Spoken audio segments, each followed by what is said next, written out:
Okay, we're gonna go ahead and get started. I just want to say hi and welcome everyone. Thank you so much for joining us tonight for the Buyside panel. I know Kelley Student Government has been working very, very hard to put this together, and I know our alumni are super excited to be here and share some insight with all of you. That being said, my name is Muskan Gill. I am a junior studying finance and business analytics, and I am the director of the Professional Development Committee. And I'll let Josh introduce himself, and then we'll have the panelists introduce themselves. Hey everyone, my name is Josh Melnick, and I am also a junior at the Kelley School of Business studying finance and law ethics and decision making. And I am the director of alumni engagement for Kelley Student Government. And now I'm going to let Natasha and Brad talk a little bit about themselves and their experiences.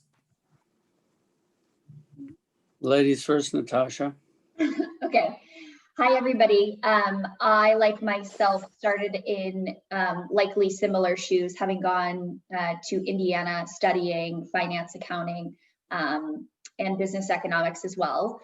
I went through the investment banking network and graduated in 2011.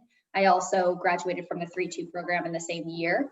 So quite extensive background and loyalty, obviously, to the Kelley network, but started my career in investment banking at Deutsche Bank. From Deutsche Bank, I was focused on TMT, went to the Buyside at TPG Capital based in San Francisco, and have since made my way down to Los Angeles, focused solely on software buyouts at a firm called Marlin Equity Partners, an upper middle market buyout shop there. So that's where I am. Okay. Hi, everybody. I'm Brad Palmer. I graduated from the Kelley School with a degree in finance in 1985, so long ago. I'm from Michigan originally. Love the Midwest, love IU, love the Hoosiers. I loved the Kelley School. It was quite different back then. The experience for me was terrific because I also started a business while I was at Kelley, which was on 10th Street in that little shopping center as you go up past the library on your right, and then through the light in that shopping center up there, I started something called Brad's Bagels and Deli. And we had 35 employees. And so I didn't always make it to class on time. But that was a lot of fun. I was disappointed when I went back for one of the Kelley Board of Trustee meetings, and I found out it had turned into a Subway. But everything's a Subway now. When I graduated from Kelley in '85, I went to New York City, sold the bagel business, made a little money. That was good. Felt like a lot of money back then. And I went to Wall Street. I worked in leveraged finance at one of the big money center banks, which was then called Manufacturers Hanover Trust Company. We were the largest financier of leveraged buyouts in the late 80s. That merged with several banks, which merged with JP Morgan today. I did my MBA at Wharton Business School on the weekends while I worked at the bank. And in 1988, I went to work for Jim Wolfenson and Paul Volcker, the former Fed chairman, at their boutique investment bank, which was called James D. Wolfenson Incorporated. And it was a kind of the un-Wall Street investment bank because they didn't take transaction fees. So we were quite neutral in advising our clients. We just took a monthly retainer, and we were very unlike the rest of Wall Street, which was really interesting working there with a lot of big clients. In 1992, I started my own company, which is called Palm Ventures. That's what it's called today. And about 10 years ago, I turned it into a very active family investment office. We're based here in Greenwich, Connecticut. We have bought over the years 65 companies, all private, underperforming, and distressed companies. About half of those were add-on acquisitions. We turn them around, and then we look for a pivot to a bigger idea. often a disruptive idea within an industry. So we're venturesome within our buyout portfolio. We also manage an internal hedge fund, which I'm happy to say is up 46% this year. And that's been running for about 9 years. And we have an incubator here as well. In addition to doing buyouts, we'll occasionally come across a startup idea and start it in our incubator. So that's us at Palm Ventures.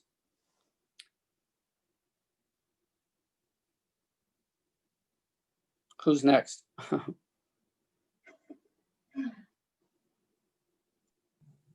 Awesome. So I'll start off with the first question. I think we can start off with Natasha. So as a VP at Marlin Equity, we want to know, would you be able to walk us through what your day-to-day job entails, what your job entails day to day, and what do you think the most rewarding part of your job is at the moment? So we can start maybe with the latter, which is the most rewarding. The most rewarding aspect truly is empowering a lot of our operators, CEOs, CFOs, our full executive team with deep analysis and operational kind of know-how. We tend to be similar to what Brad alluded to, much more opportunistic, distressed, and/or complex type of investors when we're pursuing buyouts. And so oftentimes there's a very specific angle and/or set of challenges in front of us when we're buying a company. So the most rewarding part of that is really seeing the business get on solid footing and from there begin to accelerate. And the day-to-day kind of goes hand in hand with that. The beauty of being a principal investor is no day is the same. And I can work 24 hours in a day and still feel like I have lots of really interesting, complex challenges ahead of me for which I need to find solutions. So day-to-day looks different all the time. It could be putting out a fire at a particular portfolio company, attending a board meeting for one of the boards that I sit on, and or pursuing a new investment opportunity in today's world virtually. Like I did over the last month, investing in a business in Sweden. So everything varies day to day, which keeps things fun and interesting and gives you plenty of options to solve on a day to day. So in short, I think that's the best aspect.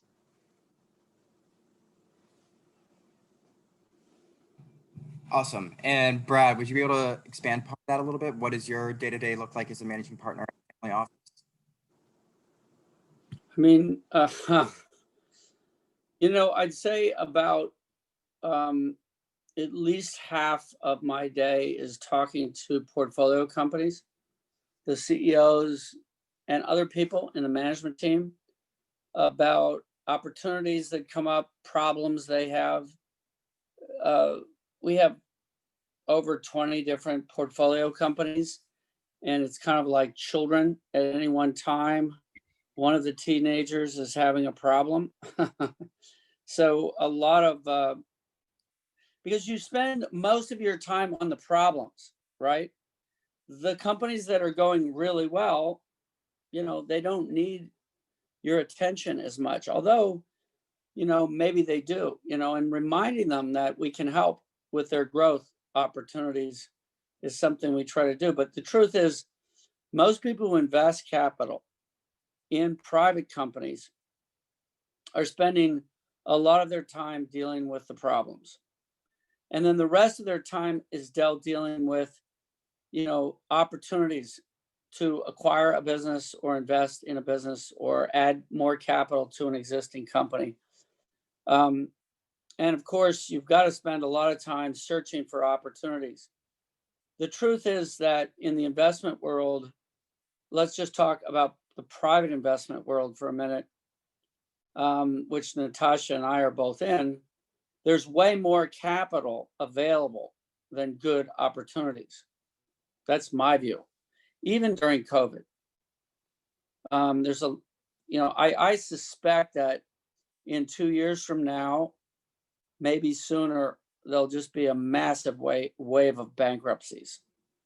Because a way to think about the private investment landscape is that something like $90 billion of capital has been committed to private equity and venture funds in the last few years.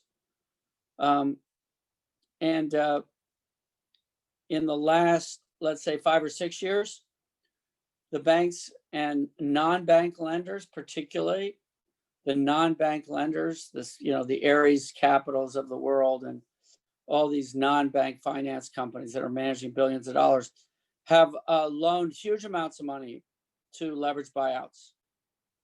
And so the leverage, the amount of debt on a lot of private companies is enormous.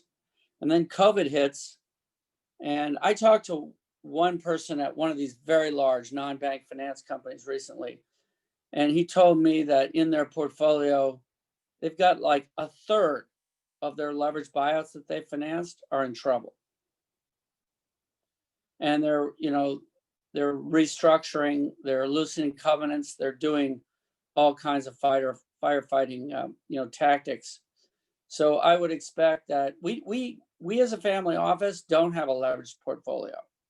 We don't have much debt on any of our companies, but we're buying underperforming and distressed companies, so you can't put debt on them. So I think you'll see, those of you, I guess you guys are sophomores, you graduate in 2 years, hopefully, keep studying.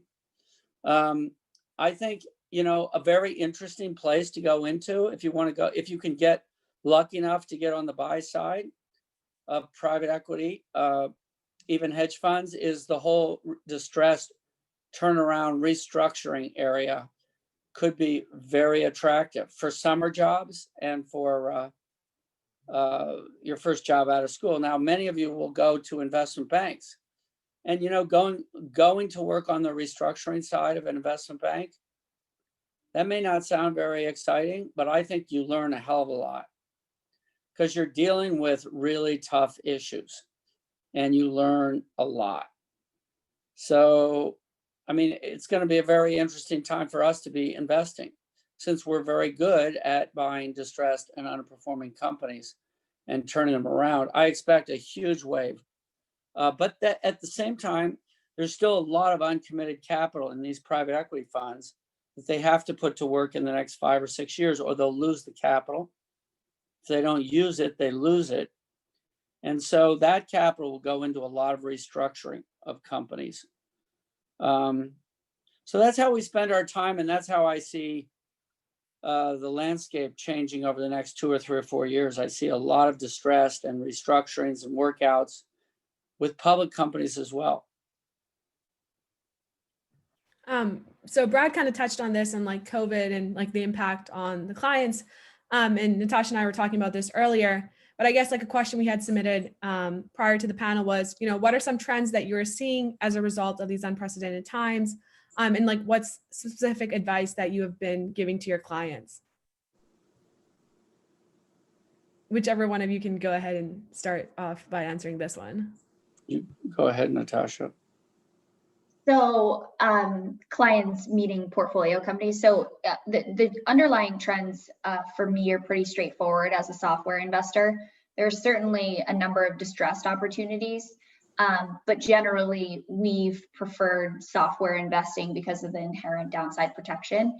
But naturally, there is a fair amount of leverage on the business. So in terms of trends that we're seeing is the work from home, kind of stay at home orders has certainly accelerated the opportunity for software adoption, specifically cloud-based infrastructure. So whereas over the last few years, if you went too heavily into distressed software or technology-oriented investments, a lot of that would have been on-premise.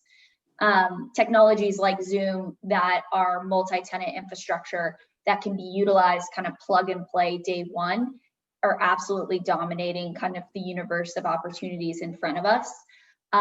There's no doubt COVID put a stall to a lot of what is an enterprise software sales and go-to-market function, which is direct outreach, kind of flying on planes, making the big sale. So bookings has taken a hit. But the good thing, again, about software is the contracted kind of long-term visibility that we're afforded. And so as we go into defense mode, or as we did in the first kind of 30, 45 days of COVID, our defense mode didn't have to be nearly as aggressive. Fortunately, none of our companies kind of went into restructuring and or required any debt amendments.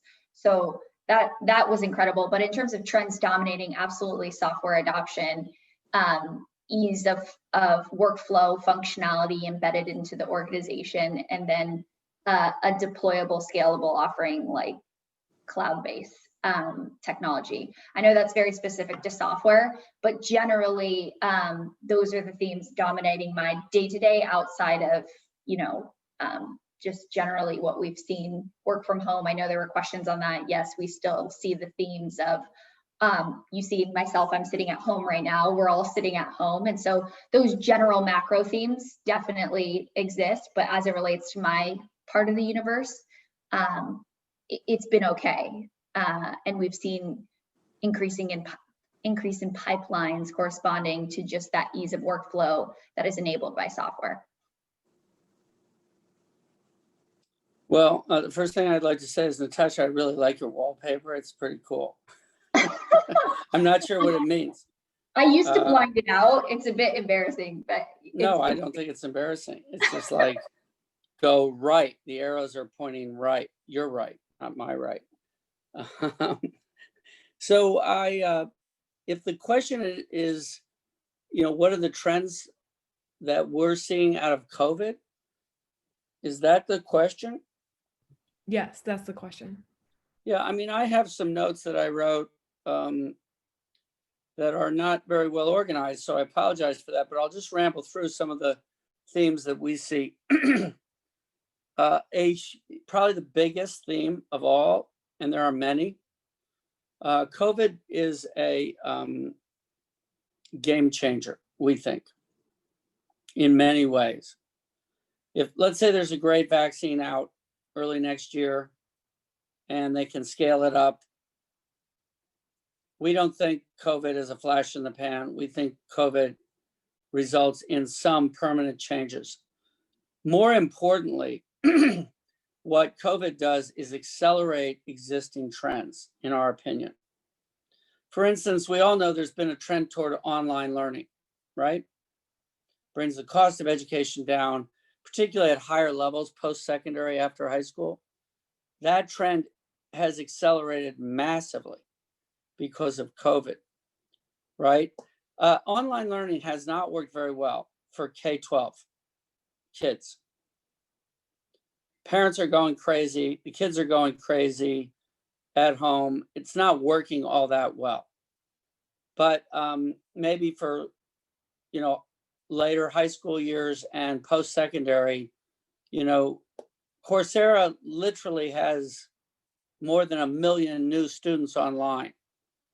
And the numbers are just really huge in terms of the growth in online learning since COVID hit. Probably the biggest theme, even bigger than accelerating online learning, is telemedicine. Because of COVID, the federal government had to allow Medicare and Medicaid reimbursements occur for telemedicine, for doctor's visits online. And that is really significant. We don't have an investment in telemedicine. We would like to. We're starting to think about how we could make such an investment. Most of the early, these sort of venture-backed companies in telemedicine are at crazy valuations. We won't touch those valuations. So we would like to find a company to buy and pivot, which is how we've done so well over the years, buying underperforming companies, turn them around, pivot them to a bigger idea. And we're looking for something in telemedicine. We think it's a massive, massive trend. Why do you need to go sit at your doctor's office in the waiting room and wait and wait and wait and maybe get infected by someone else who's got God knows what, when your doctor can see you via Zoom or any other way? There are a lot of wearable devices. The cost of a wireless thermometer, blood pressure cuff, oximeter to measure your oxygen, a lot of these devices have come down in price to a point where, you can buy a kit for under $200 and have it at your home and measure a number of your vital signs and Bluetooth into your phone, and it sends off to your doctor, and your doctor can see you via Zoom. So we think the whole wearable space goes huge growth. We think telemedicine, I think this could be a game changer in terms of bringing down the cost of, we're so energy efficient here that if you don't move in the office, the lights go off. So we think telemedicine is a massive trend. And if I were a student at IU right now, I would be looking at that industry and trying to learn about it and bone up on it for my investment banking interviews, because it's a big theme. It's the largest part of the US economy, healthcare, approaching 20% of the US economy. And it's gonna have to undergo a massive disruption because we can't pay for our healthcare costs, right? And we've got, 73 million baby boomers. I'm one of them, who are turning age 65 at a rate of 12,000 a day, and they have massive healthcare needs. They also own about 70% of the wealth, and they're going to spend a lot of money on healthcare and trying to live longer. We actually think biohacking is an emerging field, which is really about, how do you live longer? What can you do to change your life expectancy? And there's a lot of new technologies coming down the pike. Supplementation, there's a lot of things going on in that field. It's at the beginning. We think it's kind of interesting. We're looking at it a bit. Home fitness and wellness is a big trend, obviously, out of COVID. I mentioned online learning. Mobile banking, I think, just grows even more. And I would think that you will have thousands of bank branches closed and for sale. If someone figures out what you can do with an online banking branch that you maybe has a drive-through, how are you going to reposition all this real estate? Tens of thousands of bank branches and drive-through bank branches that are really not going to be needed. So that's a big real estate opportunity, I think. There's going to be new areas of e-commerce that develop. I heard someone present the other day about how more malls are going to go bankrupt. I agree. So people are going to be able to buy this real estate and reposition it. And I talked to an investor recently who has bought 2 malls in a distressed purchase, and he's repositioned them as co-living, co-working spaces where, there's a coffee, there's a Starbucks, there's a fitness center, there's apartments, apartments for young people, and co-living, co-working kinds of spaces. That's a pretty interesting idea. I think automation is a trend that we're already involved in. We have an investment in an automation company. And what you're seeing coming out of COVID is big companies, particularly those that have a lot of logistics needs that move stuff in and out of warehouses and factories, are saying, we can't go through another COVID again, where our warehouse is shut down, our factory is shut down. We have to automate so we don't need as many employees. And so the amount of money going into automation right now is extraordinary. It's just starting. We're at the beginning of a really huge wave. Our company is in logistics, material handling, robotic forklifts, very exciting. So I like that one. That's an interesting. Here's one I heard that's coming out of COVID. A lot of seniors are very lonely during COVID. They can't get together with their children, their grandchildren. They're lonely. They're living alone. And several people have started robotic companies, little robots that move around their apartments and talk to them and interact with them and do certain things for them. I'm not investing in that personally, okay?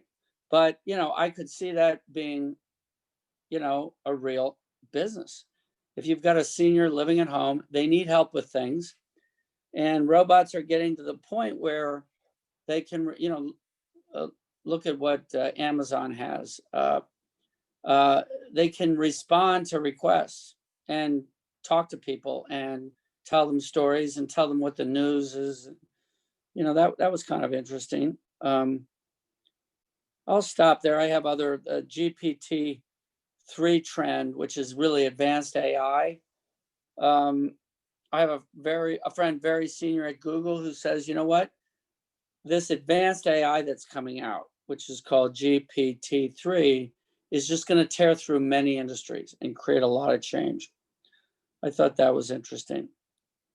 Good for you, Natasha. I'm sure you know a lot about that. Maybe you want to speak to that. I think you will see a renewed focus on the food supply chain and what a lot of people call food sovereignty. How healthy is our food supply? And I think you will see a trend toward growing more food locally. And I think you will see a kind of a massive hyper-local trend occurring in a lot of industries. Does anyone know, if you buy an apple at the supermarket today, how long ago was that apple picked? Maybe the investment banking students want to take a guess. Anybody know the answer? We had an answer come in 1 to 2 months and 30 days ago. Totally wrong. Good try. Anybody else? They could just Google this and they'll find out, on average, slightly under 1 year. Think about that. Who wants to eat an apple that's a year old? And that's the average if you buy an apple at the supermarket today. Not very exciting, is it? So I think you'll see massive changes in how our food is grown, and it'll be grown, some of it, much closer to where we live, not apples necessarily, but leaf lettuce and many other things. Those are some of my thoughts. Let's turn it back to Natasha, see what she wants to add. Yeah, I think the overarching theme is just how pervasive technology will be and touching every vertical that we touch as consumers and also as businesses. So everything from logistics, supply chain, through to the commerce element itself with e-commerce, all the way through to other verticals that touch our lives like healthcare, et cetera. So those are all, I think, very consistent with what we've seen more broadly from a macro perspective. But maybe, I know we had a question here in the comments just around skill sets that would be beneficial to a career in the buy side. And I would say, just from a longevity standpoint, the question alluded to modeling, of course, the blocking and tackling, knowing how to model, being smart, and having the IQ to pursue the job is table stakes. But in order to have the longevity in a career, it's really EQ oriented, consistency, discipline, ability to relate to people and create opportunities.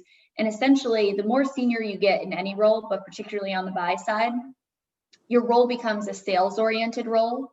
And that's something that comes as a surprise, as oftentimes students in your shoes view it as, I'm studying finance, I can differentiate myself by knowing the numbers better, knowing the back of the envelope math more quickly.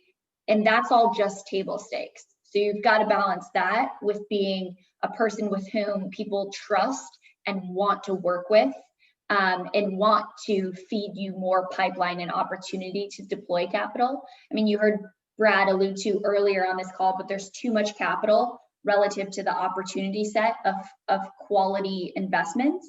And so in order to differentiate yourself, you've got to be somebody that's trustworthy, consistent, disciplined, yes, super smart, but also able to find those diamonds in the rough and build opportunities for yourself in a much more creative way relative to, Mr. Joe, who went to Harvard Business School, graduated from Indiana, had an exceptional track record at XYZ private equity firm.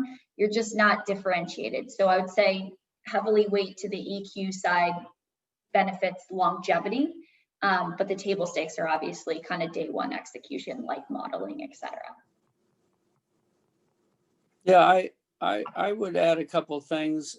So when I applied for my investment banking job several hundred years ago, it was much less competitive than what you guys are facing. And I know that my daughter just went through interviews a few months ago. And just looking at her experience, where there's like 300 applications for three openings. I think she ended up getting a very good job offer. And I think a big part of that was because of the 300 applicants for these 3 jobs, most of them were very well qualified. Their GPA, the school they went to, and all that. So I think what separated her out was that she had some other interests that were unusual. Her artistic skills were very strong. She had done some really interesting things in her summer jobs. And she had taken the time to really learn about some new industries and new trends. And she was able to give in her interviews unique, authentic ideas. And she got hired into a private equity firm right out of undergraduate business school. So that was lucky for her. And I think a big part of it, I had nothing to do with it, by the way, was that she came to those interviews with unique ideas that other people didn't have. She spent the time to come up with some of her own investment ideas and themes. And she'd done some interesting things in the summer, and she had some interesting hobbies like art, and her creative mind was highly developed, and they valued that. So I would encourage you all, look, at the end of the day, our firm, Natasha's firm, we're looking for, people who are super smart and work hard, but that's true of most of you. So what else do we want? We want people who will come up with unique ideas because it is so competitive out there. So I like people, the way I say it is look in the corners where the cobwebs are. Don't follow the pack. The herd is eventually going off the cliff because the herd bids up the price on the thing they're all chasing, and eventually the bubble bursts. We don't follow the pack ever. We're trying to look for the things that others aren't looking at. And that's worked very well for us. We have now sold 16 companies over the years. A lot of those have been through add-on acquisitions where we've built them for more than 20 times our money on a blended basis. And that's by looking in the corners where the cobwebs are, where other people aren't looking, being a contrarian. I think you bring up like a very interesting point. Definitely as part of the networking process for the investment banking workshop, I've had a lot of conversations, and something that's always stood out to me is people that have had very interesting interests on their resume. The few I've seen is like people really have an interest in sneakers, or they have an interest in like Christmas decorations. And that always brings up great conversation. But I want to touch on this one question that both of you kind of touched on earlier. But what do you think is the significance of human capital changing due to the technological like progress that we're making in the revolution? And specifically for Brad, how do you think informational technology is changing the education process?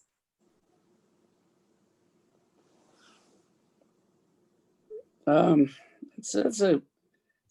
let's make sure we understand your question. How do I think human capital, right, relates to the work that I do and that we all do in the investment field? And then the second part of the question, why don't you repeat that part?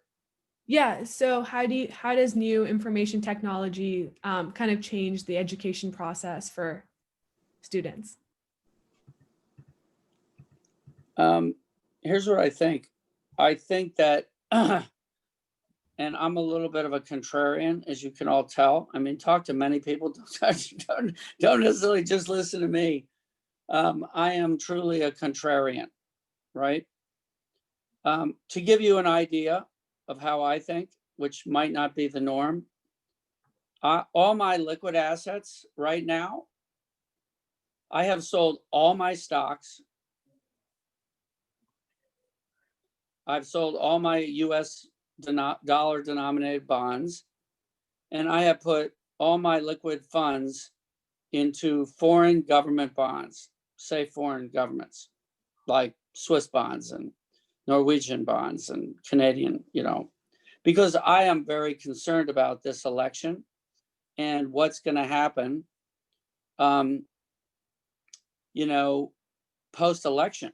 If it's a contested election, if there's litigation, whether Joe Biden wins or Donald Trump wins, the other side's going to be very unhappy. There could be protests in the streets. We've already seen rioting over the summer. We've seen buildings burning. I'm not a doomsday person, but my view is if there is a prolonged period for 2 or 3 months of unrest and indecision, and this thing goes to the Supreme Court, it might not. The stock market doesn't think I'm right, by the way, right? You can see that. And if I'm wrong in February, I'll just convert everything back into, stocks and bonds and other things that are denominated in dollars and other currencies. But I just think there's a lot of risk in the system right now, particularly in the US system, given the uncertainty around this election and COVID. So that's what I did. And then I have all my private investments. Those are just dollar denominated mostly. So back to your question, human capital is very important in judgment. And I don't think artificial intelligence will replace it very quickly for these kinds of judgments. Now, trading stocks and bonds, AI is coming in, and it's gonna, I think, eliminate a lot of jobs. Program trading already is doing that and all that. I also think a lot of investment banking jobs are going to get eliminated over the next 2 decades. So if, my own view, if you go into investment banking, learn quickly and get out and do something else, depending on the area of investment banking that you're in. There are some exceptions to this rule. So I just think the number of investment banking jobs in the future will be less because we're going to be able to, a lot of jobs for paralegals and lawyers are going to get eliminated by artificial intelligence, AI, machine learning, and so on. So I think human capital will not, judgment and wisdom will not be replaced quickly or easily. And I'm sure some of you will find my email address and write me in February to say if I was right or wrong on this. And if I'm wrong, I mean, Canadian government bonds are not going to go down a lot, so I'll just convert back. But I don't know if I really answered your question. How does information technology affect education? I mean, education is going to be massively impacted by technology. And I think the flipped classroom, students will learn a lot outside of the classroom. When they come to class, they should be doing case studies in teams and groups and working on real life problems. I don't think the value of an MBA, if you did an undergraduate business degree, is great. And I did an MBA, but at Wharton, I wouldn't necessarily advise somebody to go do an MBA today if you got an undergraduate business degree. I don't know that you need it. I think that learning, more and more about automation and computer science is valuable and important. Those are some random thoughts. Natasha, what do you think? Yeah, I mean, you're spot on. Judgment as it relates to investment judgment or won't be immediately replaced by AI. But a lot of the jobs in sales and trading, you've already seen the cuts to banks are predominantly on the sales and trading sides of things, some of the more easily automated functions that don't require a human brain for the judgment element. So I'd worry less about that. I know there's several other questions here, so I don't want to beat a dead horse. Would you recommend someone looking to make the jump into private equity straight out of school? I think there's been mixed reviews, frankly, is the answer. The boot camp element of investment banking and the embedded mentor program and kind of the playbook that they've set forth is kind of tried and true.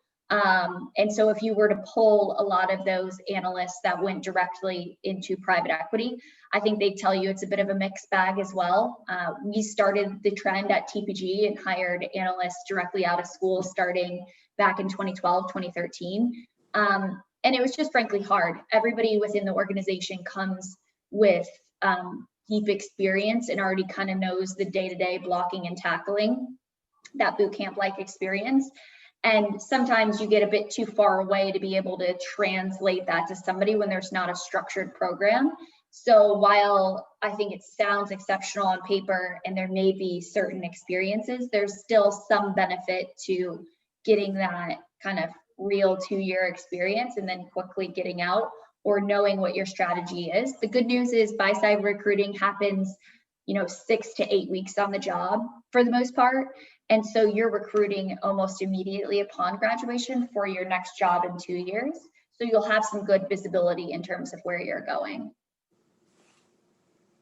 Do you want to take the cryptocurrency one, Brad? Sure, that's a good question. That's a really relevant question, I think. Like if you asked me what I think about cryptocurrency and blockchain 2 years ago, I would give a pretty different answer than I would give now. And I think like so many things, there's a lag between the new technology that is the bright, shiny thing and is supposed to change everything and the actual implementation of that and the impact of that. And we saw that in the early days of the internet, right? There was this internet bubble. It's like the tulip bulb wars. And then it all came crashing down. And then there were survivors like Amazon.com and many others, Airbnb, whomever you want to talk about, that really had a big idea that was truly disruptive, and that, it was the only way to do that was using the internet. And so they ended up changing the world. And you look at the FANG stocks today, right? They were nowhere in 2001, or not very far. So I think that crypto and blockchain are a bit like that. There's been a huge lag. A lot of the blockchain companies that got invested in have gone nowhere. But I think some of them will eventually change everything in the finance world and in other industries. I think particularly in finance, cryptocurrency and blockchain are going to have a massive disruptive impact. And there's just a big lag effect. Because I'm not entirely sure that Bitcoin will be the cryptocurrency that dominates if you look 5 or 10 years out at all. Because it's actually very difficult to transact anything with a Bitcoin, right? Bitcoin is a speculative instrument right now. If you buy Bitcoin, you're speculating that it will go up. That's what you're doing. But you don't use it to buy and sell things, not easily, because the architecture of the nodes around Bitcoin is not efficient. You can't process transactions quickly. But there are new types of cryptocurrencies being developed. I heard about one recently. I can't tell you if it's going to be successful or not. I can just tell you I've heard about it. And I've talked to the kind of the ringleader of it, the techno genius behind it. And it's called Definity. And apparently it's going to launch as a new cryptocurrency early next year, February, March kind of timeframe. And it apparently is able to transact much more quickly. You know, Bitcoin still has not been broken into or counterfeited. That's quite significant. That you can't say that about the US dollar, which is counterfeited regularly, has been over the years, and is probably going to devalue massively over the next 2 or 3 decades. That's an opinion. I could be wrong. But with how much federal debt do we have now? $24 trillion or something, and rising. And you can only raise taxes so much. So how are you going to pay back that debt? You have to print a lot of dollars. So it will devalue. Bitcoin, there's only 20 million of them or something. So I think cryptocurrency is finally coming of age. And I think cryptocurrency and blockchain will have massive impact on our financial system. And companies like American Express, which charge retailers 2 to 3% for a transaction, and of course that gets passed through to the consumer, in effect, through pricing of products and services. You know, those companies are going to have a tough time in the future when it's possible to transact for, you know, a fraction of that. So I mean, I talked earlier about all these bank branches becoming empty. I think you're going to just see massive changes in financial services, in financial products, in financial institutions. And I think blockchain and cryptocurrency and innovations around financial technology, fintech, are going to play a huge role. And it'll be like a giant war. These big companies like Amex and Citigroup and JP Morgan and whoever else you want to throw into it, title insurance companies and insurance companies and so on, they are going to use their lobbying power in Washington to try to defend their turf and their margins. And ultimately, they're not going to win. But the question is, how long will they succeed? And so I do think there's massive, we're looking to make a bet in this space. We haven't made any bets yet. But we found a bet that we're hoping to make in the next 5 or 6 months. And, you know, we're pretty frugal about where we make our bets. But, yeah, I think massive change is coming. And it would be a great place to focus some educational efforts to become really expert in this area.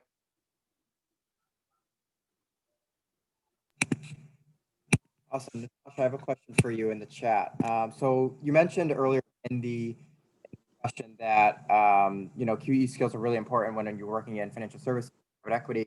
So what do you think? What is your take on creativity, and how did you develop those soft skills on in your career to help you be successful today?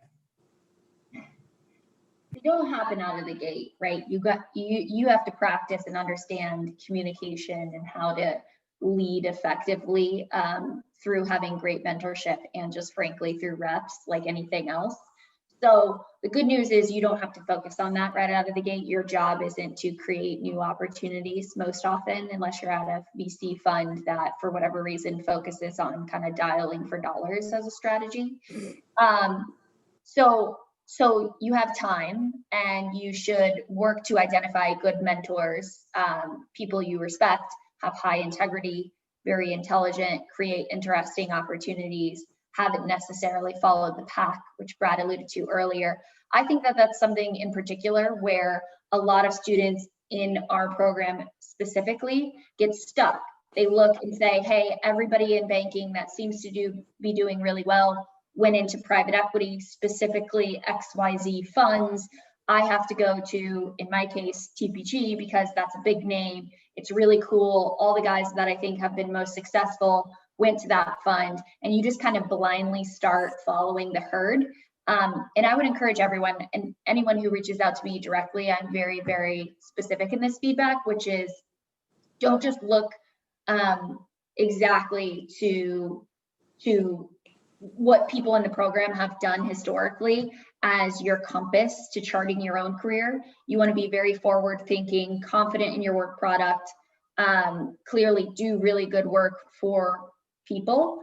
And ultimately all of that leverage kind of culminates towards the mid part of your career, where you leverage it for relationships. Obviously those relationships you take with you along the way. Never take a relationship for granted. All of those kind of talking points that you hear along the way are helpful, but you're never going to know until you kind of dive in, practice, and get the reps yourself. But the easiest thing that you can do tactically is identify good mentors.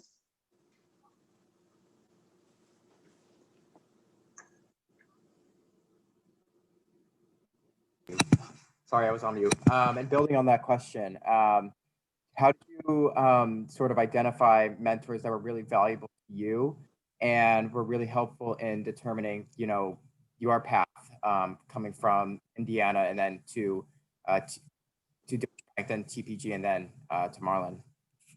So I just looked at basic human characteristics that are well aligned with my own kind of morals. Integrity's at the top of that list. So looking up within an organization at those with whom, I want to be in their shoes, both from a personal and a professional perspective. Oftentimes that came in the form of having a really healthy kind of family dynamic. I'm a traditional kind of Midwest values, family first type of individual. I've always worked really, really hard, probably too much, but I've also always prioritized my family. And so really looking to those that had a really good balance from the perspective of work really hard, but play hard or prioritize family for the things that matter were the most critical. That's really all you can hope for. The dominating theme, frankly, as a woman in this industry, I don't talk a lot about it because I think it only accrues to your benefit having diversity or being a woman for the most part of your career. But identifying those that had really healthy relationships with women, be it daughters, their wives, their mothers, etc., I always found to really resonate and cultivate a really good relationship with myself. I don't know if that was just happenstance, but nearly everybody that I've considered a very close mentor has had, at least one or two daughters, a really good kind of family dynamic. And I think that's caused them to invest more heavily in me. But it all starts with your own work ethic and what you're bringing to the table, because nothing's ever one-sided in terms of a relationship.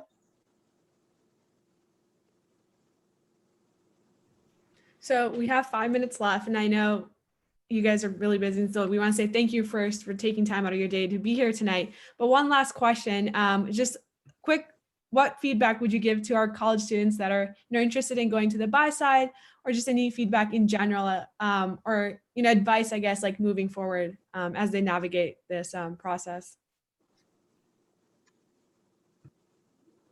I think what I would say is differentiate yourself, not just on paper, but in reality.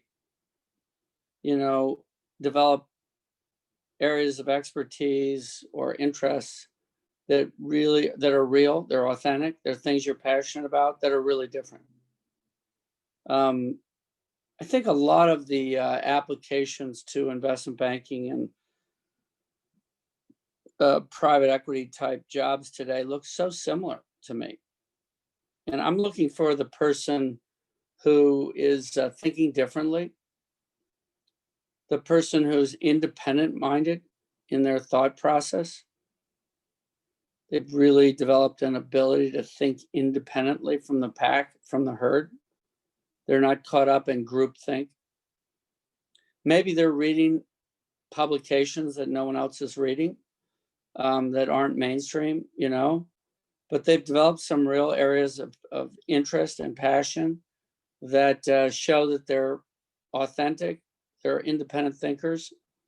So differentiate yourself. Don't follow the herd. Think differently. Steve Jobs said that. And do it authentically. It has to be real.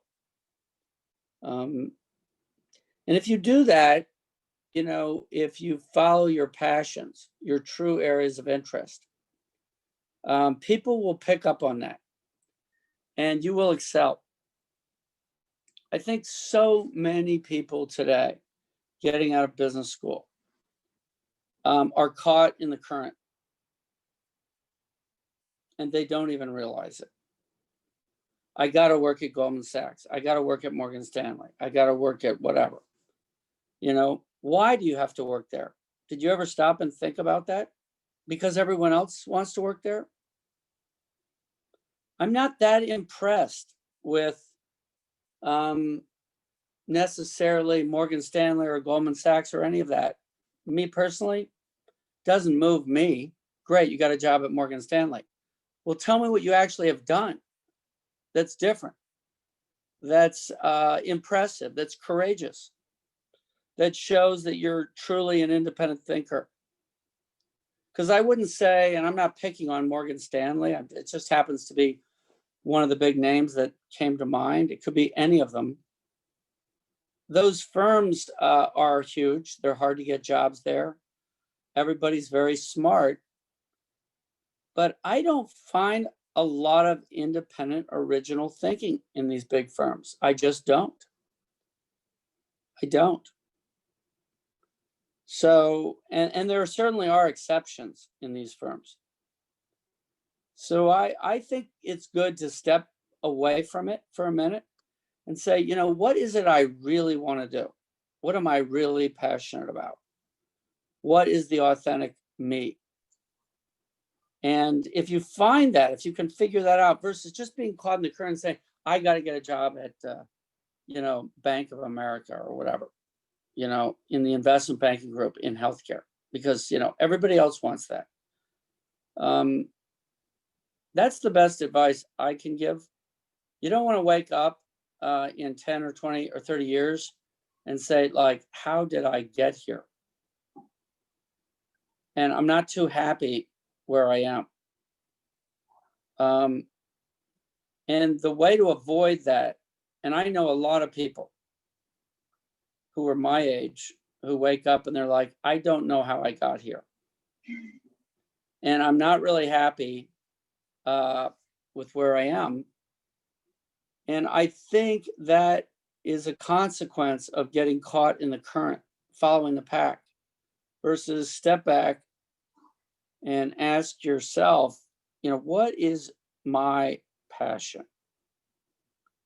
What am I really excited about? And try to follow that in a way that, you can afford to pay the bills and things, right? If you want to be a painter and paint canvases, then, obviously you're going to have to be very gifted or, it's a tough slog. But I just think it's important to step back and don't get caught in the current. That's my best advice. Sorry, I hope I didn't use up all the time. My apologies. No worries. I think it's a recurring theme. That's absolutely true. When you look at differentiating yourself, especially among this group of students where you've all had a really great track record, really great education, and will be well equipped to block and tackle day one. What enables you to have longevity in the career is being truly differentiated. I struggled for a long time. I mean, you could ask the guys in my class from 2011. I say guys because there were unfortunately very few gals at the time, if any. But if you ask them, they would say, oh, Tasha always had like a crazy hairpin, or I mean, just from the facade, I always just had different interests. I brought something else to the table. And I truly believe that's the only way that I've made it through this marathon, because there's no doubt finance as a career, specifically banking to private equity, is a tough slog. It's a long marathon. It's incredibly rewarding and really great. but you have to be able to marry genuine interest and genuine self every single day when you're going to the table to have a voice. No one wants another voice that is a part of the pack. I mean, my best analogy from spending time in San Francisco is that individual that wears the Allbirds and the Bonobos pants and the vest, and they're just a part of this like VC technology investing group think. We act the same, we talk the same, we read the same. And that, I met so many smart individuals in San Francisco, but that was really formative for me from a career perspective, because I identified that lack of diversity. I identified that homogenous culture, and I said, I never want to be that. I thought I had masked a lot of that for the first 4 years of my career, just head down, focus, do the job, fit in with the group. But thereafter, it's been significantly more personally and professionally successful because I just stepped up and said, that's not who I am. This is how I come. I got to prove myself. I have to be smart, dependable, disciplined, and consistent, but I can be myself. I can wear the crazy hairpins if I want to on a particular day. I can wear the crazy blazer, whatever it may be. But I'm going to talk about, playing beach volleyball on the weekends or doing something else that's a lot different, or drag racing when I was a child. And people are like, holy shit, that's so different. And I used to be embarrassed of that, frankly, because it wasn't a part of the pack. And the way I grew up, the way like the hobbies that I had were very, very differentiated from your traditional kind of Ivy League or private equity background that I saw in large cap private equity. So I just thought I was really weird. I didn't go to boarding school. I didn't do this. But that's ultimately, I think, what led to a lot of longevity. So it's the same theme. We've talked about it and beat a dead horse all day, but it's certainly find your voice, find your uniqueness, your creativity, your particular lens through which you view the world. Obviously, in any career that you pursue, there's a certain amount of proving your capabilities that you have to do out of the gate. So don't go totally rogue day one. But once you kind of hit that stride, you build the trust.